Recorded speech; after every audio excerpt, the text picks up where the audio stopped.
Lecția de astăzi este despre priorități. Priorități.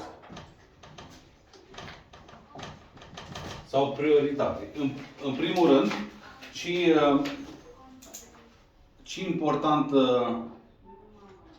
important să înțelegem noțiunea de prioritate. Ce înseamnă prioritatea? Prioritatea înseamnă că cel care are prioritate nu trebuie să facă nicio manevră de evitare, de oprire, de reducerea vitezei din cauza altuia care trebuie să dea prioritate. Deci prioritatea înseamnă că cel care are prioritate își continuă deplasarea fără a fi incomodat de nimeni din trafic. Dacă cineva îl incomodează, îl obligă să oprească, să reducă pe ăla care are prioritate, cel care face chestia asta, adică nu dă prioritate. De fapt, acestuia îi se ia permisul, dacă are permis, sau dacă sunteți la examen, să nu acorzi prioritate, înseamnă că, evident, îi pică fără, mă rog, din prima, să spunem așa, da? 21 de puncte. Deci, legislația prevede toate situațiile în care cineva are prioritate și cineva trebuie să acorde prioritate. Pentru că altfel ar fi accidente în trafic. Și așa sunt, da? Pentru diverse motive. Deci, trebuie să știm toate situațiile în care avem prioritate sau trebuie să acordăm prioritate. Și care sunt situațiile în care priorități, da?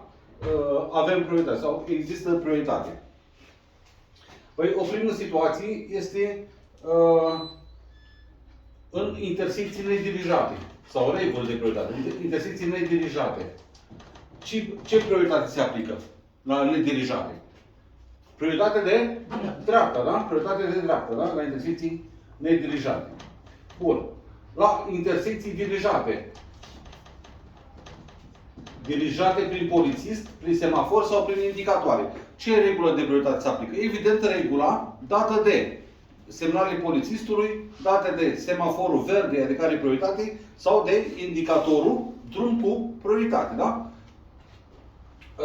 În afară de asta, și la intersecții, deci, clar, la dirijate e prioritate dată de mijloacele reglementare, da? Dar și la intersecții dirijate apare plus prioritate de dreapta, la dirijate, la egalitate.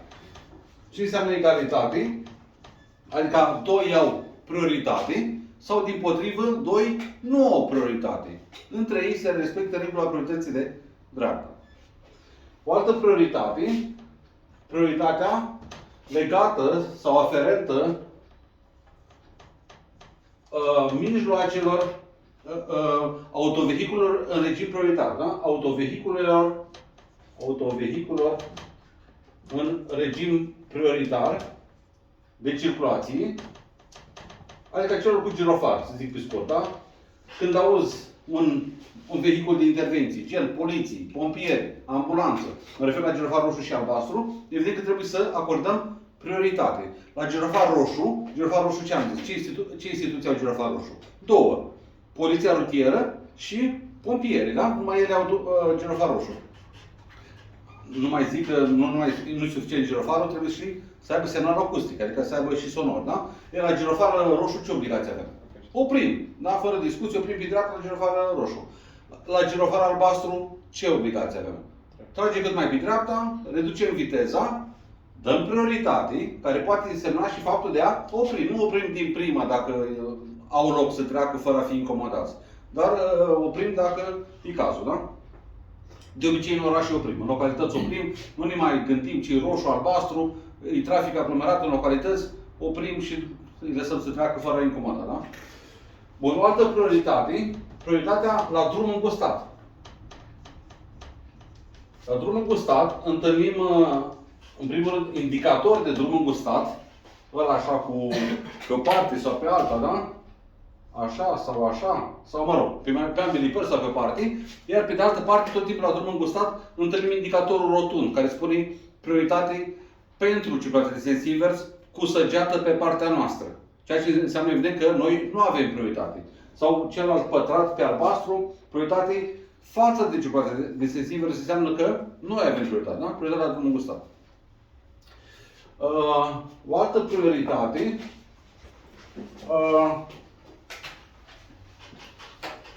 prioritatea foarte importantă, pietonilor, petrecerea de pietoni. Da? Este evident, știe toată lumea că pietonii, petrecerea de pietoni, mai ales aia cu zebră și cu indicator albastru, fără semafor, evident, la semafor, pietonul, dacă are roșu, stă și el, știe toată lumea, dar la zebră și indicator albastru, așa este evident că pietonul are prioritate, dar în legal, să zic așa, unde are pietonul prioritate? Pe sensul nostru de mers. Adică noi dacă ne deplasăm încolo, vedem că pietonul... Bun, dar mă scuzați un pic, fac o mică paranteză. Am mai spus la o altă lecție că avem și situația în care pietonul e pe sensul nostru de mers cu intenția de a traversa. Noi îl vedem pe trotuar. Deci nu a pus piciorul. Ce obligație avem legal când e pe trotuar pe sensul nostru de mers? Reducem viteza.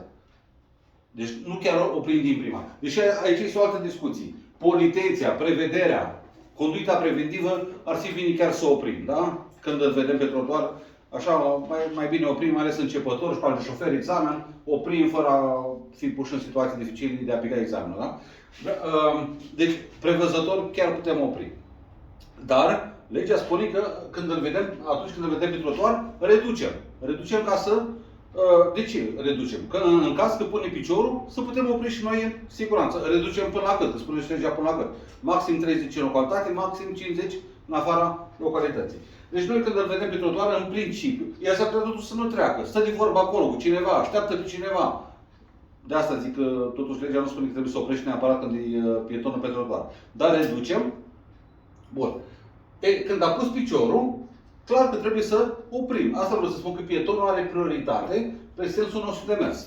Deci noi, pietonul a pus piciorul, îl așteptăm să treacă, ba chiar așteptăm să se ducă de axul drumului. Nu ne grăbim, mai ales la examen. Și la ce te grăbești? Dar de ce așteptăm să treacă de axul drumului? Că pietonul se poate răzgândi, să se întoarcă. Nu se mai întâmplă, mai ales mai are atenție la copii, se mai răzgândesc, sunt și în fugă pe de pietoni. Deci așteptăm să treacă de axul drumului. Repet, nu ne grăbim și după asta plecăm și noi. Da? Deci pietonul are prioritate pe sensul nostru de mers. De asemenea, este situația în care vedem pietonul tot pe sensul celălalt că se apropie de sensul nostru. Ce facem? Recomandat să oprim, da? Ca să treacă pietonul. Da? De asemenea, îl așteptăm să trece de pietoni și îl așteptăm să pună piciorul chiar pe trotuar. Cam asta ar fi regula. Așteptăm pietonul să pună piciorul pe trotuar și după asta plecăm. Nu ne grăbim, este timp la examen, 25-30 de minute. Dacă ne grăbim, acționăm contra interesului nostru. Da? Cu cât mergi mai mult, cu atât e posibil să faci mai multe greșeli. Așa că așteptăm. Bine, pe de altă parte, nici nu trebuie să pierdem vremea în trafic, iar și putem fi sancționați. Dar cu chestia cea la trecere de pietoni, nu avem treabă, în principiu, cu pietonul care este pe trotuar, tocmai pe partea cealaltă. Pe sensul pe trotuar pe partea cealaltă a drumului, da? Dimpotrivă, dacă oprim aici, când e pietonul aici, suntem penalizați pentru oprire nejustificată. Oprim fără motiv. Clar? Deci mare atenție la pieton. Să știți că accidentele de trecere de pieton sancționează foarte grav. Adică cu pușcării. Dacă dosar penal nu mai zic, în toate situațiile de vătămare corporală, dar în caz că accidentezi pieton, nu mai zic cazuri grave, să moară sau alte chestii, risc să faci pușcării pentru... Mare atenție la pieton, trecere de pieton este evident dreptul lor să treacă, mai ales pe trecere de pieton. Dar hai să spun o chestie, chiar dacă nu-i pe trecere de pieton, traversează pe oriunde ar fi, neregulamentat traversează pietonul. Ce facem? Dăm peste el, îl omorâm? Nu, dimpotrivă. Reducem, îl așteptăm, avem răbdare, da? Ca să... Asta e. O greșită, asta nu înseamnă că dă peste el, da? Bun. O altă prioritate ar fi prioritatea de bandă. Atunci când schimbăm banda de pe o bandă pe cealaltă. Am mai spus că cel care este deja pe banda respectivă are prioritate față de cel care dorește să intre pe banda respectivă, da? Sau invers, poți să spui. Pierderea de prioritate la schimbarea de bandă atunci când dorești să schimbăm banda. Normal că trebuie să acordăm prioritate, nu? O altă situație sau o altă prioritate Prioritate la categorii de drumuri. Categorii de drumuri. Am vorbit la o altă lecție care sunt categorii de drumuri. Sunt și pe culori, contează aici, dar nu mai punem neapărat pe culori. Sunt autostrăzile europene, deci să spun așa pe scurt, naționale, județene, comunale și locale. Astea sunt categorii de drumuri, da? Autostrăzi europene, naționale, județene, comunale și locale. Există, mai ales cei care nu ați fost de la început, am spus chestia asta, aceasta de fapt este o ierarhizare a priorităților. În sensul că cel de pe o categorie de mai sus, cum am pus aici, are prioritate față de cel de pe o categorie de mai jos.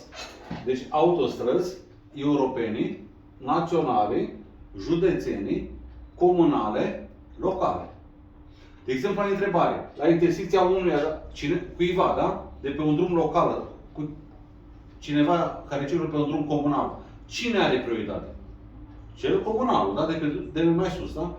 Între un drum local și unul județean. Cine are prioritate? Cel de pe drum județean. Da? Aceasta este, de fapt, o ierarhizare a priorităților la categorii de drumuri. O altă prioritate, prioritatea în sens giratoriu.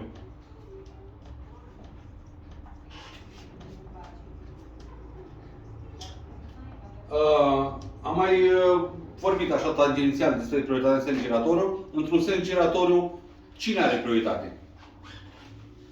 Cel care este deja înscris în sensul giratoriu. Deci cel care parcurge sensul giratoriu, este înscris, are prioritate față de cel care dorește să intre în sens giratoriu. Da?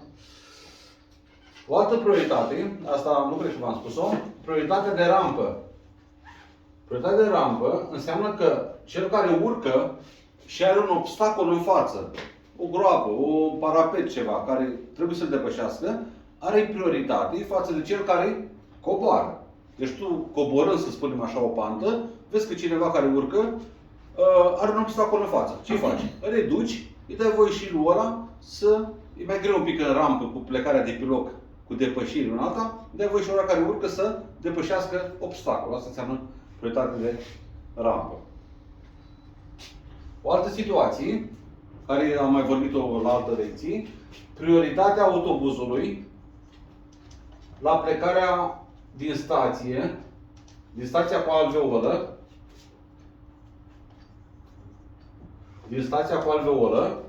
pe ce bandă? Autobuzul, pe ce bandă are prioritate? Am vorbit ieri. Pe prima bandă. Pe prima bandă, da? Deci, dacă autobuzul se pune în mișcare noi, atenție, că aveți întrebarea asta. Autobuzul, îl vedem că semnalizează plecarea de pe loc, într-o stație de autobuz cu alveolă. Semnalizăm plecarea de pe loc, ce înseamnă? Că el se va pune în circulație. Clar, am mai spus-o și la altă lecție, ca și aici, a da prioritate nu înseamnă, în afară de situația în care ești obligat să oprești, a da prioritate nu înseamnă tot timpul să oprești din prima. De exemplu, aici aveți o întrebare, ce faci? Reduci și dai voie să pleci din stație. La nevoie și oprești. Dar nu tot timpul ești obligat să oprești din prima. Da? Deci autobuzul la plecare din stație cu alveolă are prioritate pe prima bandă. Nu neapărat și pe a doua. Am spus-o și ieri. Pe a doua, dacă vrem, din politeții, îl putem ajuta să plece și el să înscrie în trafic pe a doua bandă. Da? Dacă prima bandă e ocupată de cineva oprit în față. Și atunci va intra pe a doua bandă și îl putem ajuta. Da? Hai, poftim și tu alături de noi în trafic. Da? Dar e vorba de politeții, de conduită preventivă. Nu de obligație legală ca aici pe prima bandă. Și încă o chestie, asta nu v-am spus-o, atenție, prioritatea tramvaiului într-o intersecție nedirijată.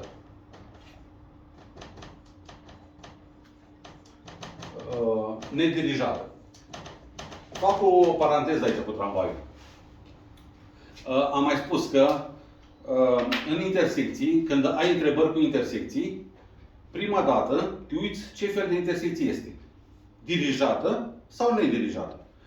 Dacă este o intersecție dirijată, și tramvaiul trebuie să respecte felul de dirijare a intersecției. Da? Deci și tramvaiul trebuie să respecte polițist, semafor, indicatoare. Fac aici o mică mențiune, totuși. Aveți o întrebare cu tramvaiul într-o intersecție dirijată, în sensul că aici în dreapta apare indicatorul drum cu prioritate. Ăla pe galben, așa. Mă rog, un pătrat pe galben cu vârful sus, da? Drum cu prioritate, fără adițional sub el. Ce înseamnă drum cu prioritate fără adițional sub el? Care este drumul cu prioritate? Pe direcția, dacă nu are adițional, pe direcția înainte. Da? Bun. Și arată șine tramvai, înainte și dreapta, și tramvaiul pe șine semnalizează dreapta, adică se duce spre dreapta. Dar arată un autovehicul aici, care arată că merge pe direcția înainte. Intersecția, repet, asta e o paranteză, da? Cu intersecția dirijată, tramvaiul într-o intersecție dirijată. Și te întreabă, cine are prioritate? Autovehiculul are. Intersecție dirijată, drum cu prioritate, fără adițional sub el, înseamnă că drumul cu prioritate este pe direcție înainte. Deci exact întrebarea asta o aveți undeva. Deci autovehiculul are prioritate. Ne mai zică și faptul că autovehiculul este în dreapta tramvaiului. Un motiv în plus, să spunem, da? Dar asta este într-o intersecție dirijată. Revin acum la intersecții nedirijate cu tramvaiul. Am spus mai devreme că prima dată te uiți dacă intersecția este dirijată, nedirijată, mai ales la tramvai. Într-o intersecție nedirijată, tramvaiul are prioritate. Cu excepția, mă scuzați, desenez iarăși, intersecție nedirijată, adică nu apare nimic, indicator, poliție, semafor, și avem șinele, să spunem, de tramvai. Într-o intersecție nedirijată, tramvaiul are prioritate. Cu excepție.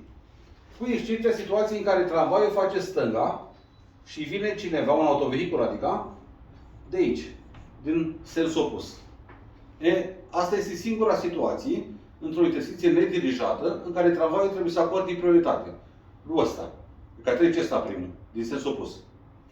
Dar în rest, dacă tramvaiul merge înainte sau face dreapta, nedirijată, tramvaiul are prioritate. Cel mai frecvent veți întâlni în întrebări intersecție nedirijată și tramvaiul merge înainte. Clar că tramvaiul are prioritate, da? De asta trebuie să fiți prima dată dacă este intersecție dirijată sau nedirijată. Bun. Asta au fost priorități, dar nu am terminat pentru că în partea din dreapta voi scrie și tot despre priorități, pierderi de priorități. Adică atunci când nu ai prioritate. De exemplu, la plecarea de pe loc. Am spus că se cheamă pierderea de prioritate la plecarea de pe loc. Când pleci de pe loc, se semnalizează plecarea de pe loc și te asiguri că nu vine nimeni din spate și nu vine nimeni din față cum? Cum ar fi face o depășire și de pe sensul nostru, da? Deci nu ai prioritate la plecarea de pe loc. 2. Pierderea de prioritate la ieșirea din zone rezidențiale sau pietonale. Rezidențiale sau pietonale, da? Când părăsim aceste zone unde sunt și indicatoare, da, de zone rezidențiale sau pietonale, când le părăsim, trebuie să acordăm prioritate celor care sunt pe drumul pe care dorim să intrăm. 3. Aici, la categorii de drumuri, unde am spus autostrăzi europene, naționale, județene, comunale, locale, ar mai fi ceva în lege care spune despre drumurile de exploatări agricole sau forestiere. O să găsiți întrebare. Pierdere de prioritate, nu avem prioritate, la ieșire de pe drumuri de exploatări agricole sau forestiere.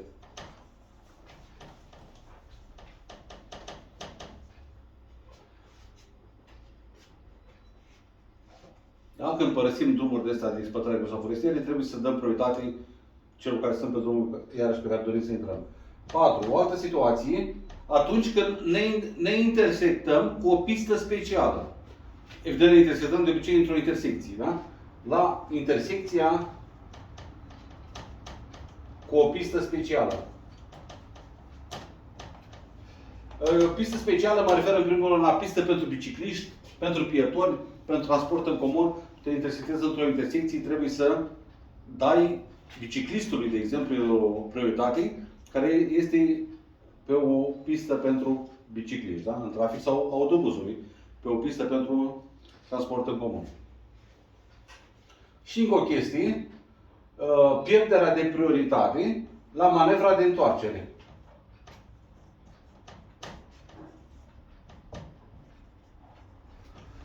Atunci când facem manevra de întoarcere. Este o chestie foarte importantă asta cu manevra de întoarcere. În primul rând, manevra de întoarcere este o manevră periculoasă.